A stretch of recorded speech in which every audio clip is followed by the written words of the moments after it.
ಇದು ಯಾವ cinema review ಎಲ್ಲ ಕೂಡ 0 ಇಂದಾನೆ ನಿಮ್ಗೆ 3K ಆಗಿದ್ದು 35K ಫಾಲೋವರ್ಸ್ ಆಗಿದ್ದು ಅಂತ. ಅಲ್ಲ ನಾನು ಯಾವಳೋ ಏನೋ ಅದು ಬಿಟಾಕಿ, ಅಷ್ಟು ದೊಡ್ಡನೂ ಅಲ್ಲ, ನೀವು ಮೇಂಟೈನ್ ಮಾಡೋಕ್ಕಾಗ್ತಿಲ್ಲ ಅಷ್ಟೇ. 2024 ಏನಿತ್ತು ಒಂದು ಮೂವಿ ಅಂತ ಕನ್ಸಿಡರ್ ಮಾಡಿದ್ರೆ ನನ್ನ life story first half super ಆಗಿತ್ತು.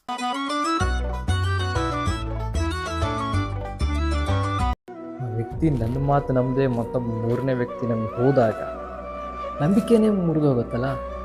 ಈ ಪ್ರಪಂಚದಲ್ಲಿ ಮನಸ್ಸಿರೋರಿಗೆ ಗೊತ್ತಿರೋ ಹಾಗೆ 3 ಅಕ್ಷರದ ಪದದ ಮೇಲೆ ಅದೇ ಮುಂಜಾನೆ ಮೂಡಿದ ಬೆಳದಿಂಗಳು ನೀನು, ಮನಸ್ಸಿಗೆ ಇಂಪಾಗಿ ಬೀಸುವ ಭಾವನೆ ನೀನು, ಹಗಲಲ್ಲಿ ಹೊಳೆಯುವ ಚಂದಿರ ನೀನು, ನನ್ನ ಬಾಳ ಅರಿತ ಅಂದಗಾತಿ ನೀನು.